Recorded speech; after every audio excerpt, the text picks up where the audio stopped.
A coworker tried to get me fired over breast implants, so I pulled a reverse Uno card. TLDR. Coworker harassed me over having implants, which I only got because I had cancerous cells. I called her out, she reported me to HR for calling her out. I got a bunch of people to write statements of all the times she harassed me, and she got fired instead.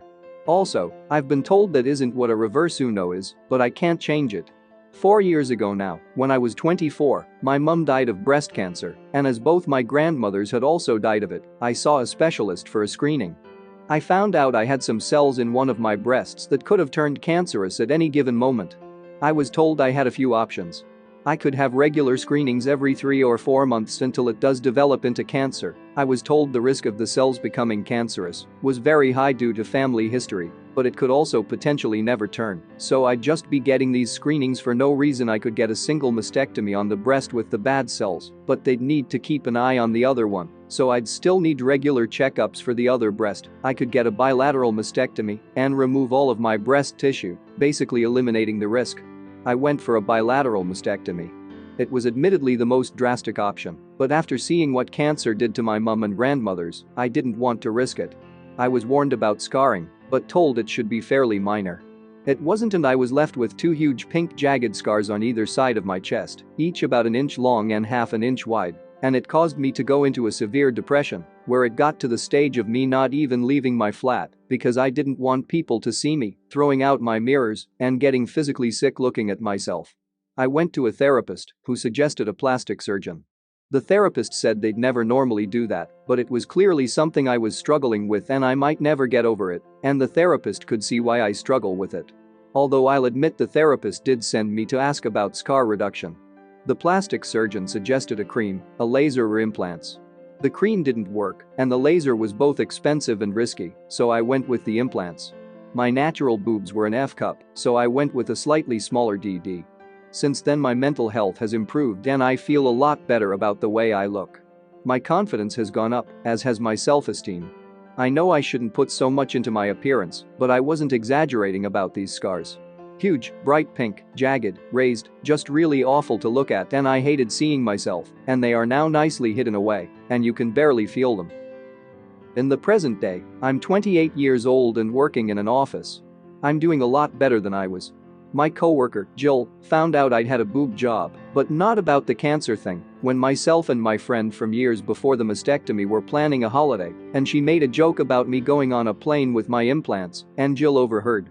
By the end of the day, the entire office knew I'd had a boob job, but not why, and half a dozen people confirmed Jill had told them. Over the next few months, Jill made many jokes and comments about my chest to coworkers when I was in earshot, at one point saying I had more plastic than Barbie, and calling me fake in 2 ways. I didn't hear this one myself, but a friend in the office told me that Jill had at one point referred to me as a sack of silicone. IDK what her problem was exactly, but at one point she mentioned the NHS, so I assume Jill thought that I'd got my tits done for free on taxpayer money. I'd gotten the mastectomy on NHS, but gone private for therapy and implants. I asked her to stop more than once, but unfortunately, the places I'd talked to her were places like the lift and the women's bathroom, where there weren't any cameras, and Jill just kept making comments, no matter how often I asked her not to. I wouldn't say it was every single day, but I heard at least 3 comments per week for 3 months. I hit my breaking point when Jill and a few other coworkers were having lunch. I referred to something as being shallow, and Jill said, "You'd know all about being shallow," while gesturing to my chest. I snapped. I said, "Do you know why I have these? A few years ago the doctors found potentially cancerous cells in my breast tissue. I was advised to get a mastectomy and was left with huge ugly scars on my chest. I went to see a therapist who sent me to a cosmetic surgeon who advised me to get implants to hide the scars, and I did just so I could look at myself in the mirror without crying. So maybe next time you want to judge someone for having cosmetic surgery, you should ask them why they had it first." And feeling like that was a mic drop moment, I picked up my food and left. For the rest of the day, I had about 1/3 of my office come up to me and offer support, and the rest tell me that Jill was just joking around and I was being a bitch. I replied that Jill was being a bitch long before I was. I then got an email from HR saying they wanted to talk to me the following day, and when I called for clarification, they mentioned a hostile work environment. Note: this is apparently an American term and holds little weight in England, but it's what was said over the phone. I knew the person who signed off the email and I'd spoken to. Her name was Debbie, and she was Jill's friend in HR, so I was fairly confident on who had reported me. I realized that if this was already being sent to HR, I needed as much ammunition as possible, so I went about collecting my information. As Debbie had dealt with me so far, it was safe to assume she would be the person reviewing the complaint with me, and if that was true, I was fucked. However, I vaguely remembered a section on complaints that was in my contract when I first signed with the company. I flicked through the contract and there was a part in complaints section that said I was contractually allowed to request a change of reviewer if I felt my allocated reviewer was biased. It was called an impartial overseer.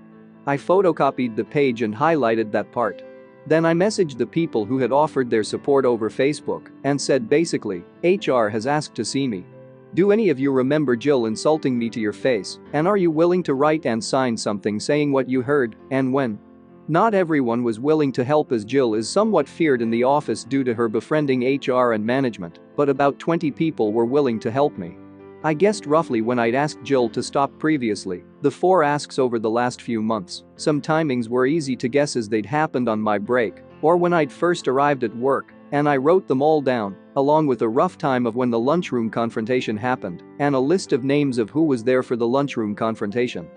I got to work slightly early the next morning. I went round everyone who had messaged me, and most of them managed to give me a printed and signed letter. Some didn't manage to write one, but no big deal. This isn't exact words as there are 16 letters to sum up here, but the gist was, my name is their name. I work with Jill last name and op. On date at time, approx, I spoke with Jill last name, during which she referred to op as quoted insult. I felt this was inappropriate as it directly related to op's appearance, and I'm willing to go on record further to establish that Jill last name has been discussing op in the workplace in the same manner for 3 months now, causing me discomfort and creating what I feel is a hostile work environment. Signed their name, I wound up with about 16 letters, all from different people, and one of them was in the lunchroom for my conversation with Jill. Some even had bullet-pointed lists of everything Jill had said to them about me or other people. As it turns out, Jill has issues with a lot of people's appearances. She apparently made comments about one coworker's weight and something anti-Semitic about a different coworker's nose, all of which were put in these letters. There are about 45 people in the office, so while 16 wasn't a majority, it's still a decent amount. The letters weren't hugely long, most were only a paragraph, but they had all the necessary information. I was asked to come to HR at 10 a.m. I took the letters from coworkers, the photocopy of the page in my contract, and my dates and times in a little folder with me. I got there and Debbie was the one overseeing the interview. She got up from her desk, ready to lead me into another room. I immediately turned to the other HR worker that was currently there and said, "So is my meeting with you, then?" Debbie said, "No, you're with me." I replied that this wouldn't sit well with me, as my contract states I have a right to an impartial overseer, and as I said this, I took the contract page out of my folder.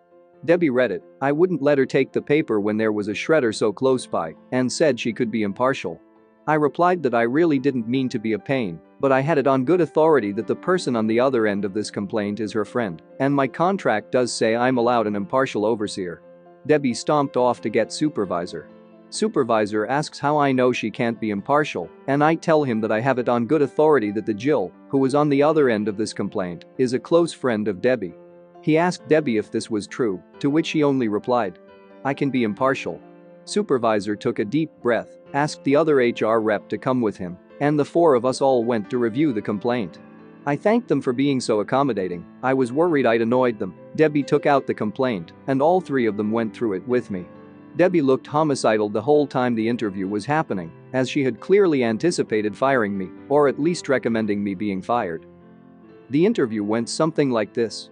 It took like over half an hour, and they kept asking me the same questions but phrased different ways, so this is a really drastically condensed version. Q. You said outside that you think Jill last name reported you. Why is this? A. Jill has had an issue with me for about 3 months now. Q. Why didn't you come to us when you realized Jill had an issue? A. I had no issue with her. Q. What issue does Jill have with you? A. 4 years ago a specialist identified potentially cancerous cells in my breast tissue. I had surgery to remove my breast tissue, thereby removing the cells and the risk. After the surgery, I was left with large scars on my chest. I went to a therapist for low self-esteem and depression. The therapist suggested a plastic surgeon who suggested breast implants to cover my scars. All of this is in my medical history, which you have a copy of in my file and my full permission to review. Jill found out about my breast implants but didn't know about cancer. Jill had a problem with my breast implants and decided to communicate this problem to our coworkers. Q. Why do you feel this is true? A. Here's 16 signed statements, all from different coworkers, all testifying that Jill told the entire office I'd had breast implants on the day she found out and has since made comments about these implants frequently.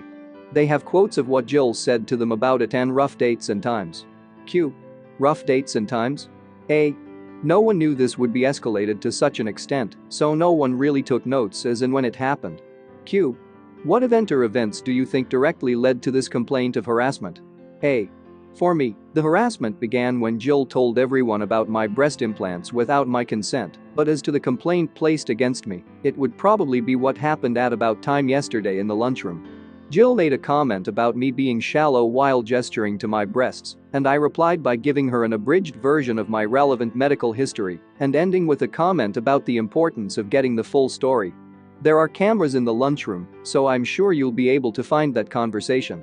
I'll admit I could have handled the situation better, but after 3 months I felt I had to put my foot down. Here's a list of names of people who were also present. There were 6 people at the table, including myself and Jill. One of these people is also in those letters and has written their account of the conversation and signed it. Q. Had you had a conversation with Jill prior to this regarding her comments about you? A. Several, spaced out over the last 3 months. Each time I communicated to her that I felt uncomfortable and upset with these comments she was making and would appreciate it if she were to stop. Q.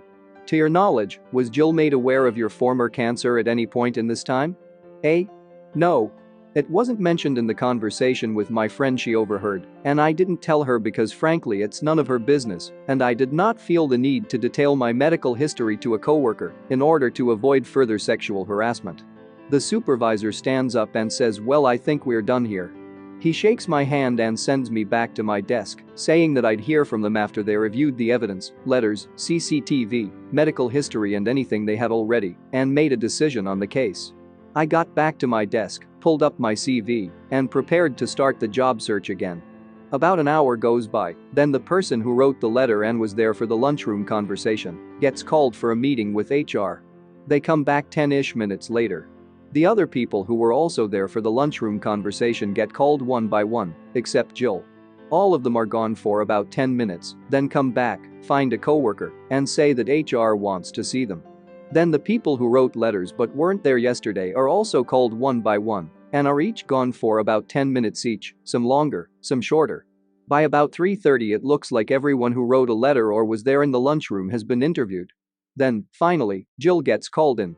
She's gone for about 30 minutes and comes back fuming. She glares at me while I work, but I ignore her. 4:30-ish, Jill gets called into HR again. 5 p.m. rolls around, everyone is either leaving or getting ready to leave when Jill storms back into the office. She glares at me the whole time she packs up her desk. She then starts telling anyone who will listen that I got her fired before shoving her way onto the lift. An email comes in from HR. My case is closed. Since you got this far, please like, subscribe, and hit the bell icon.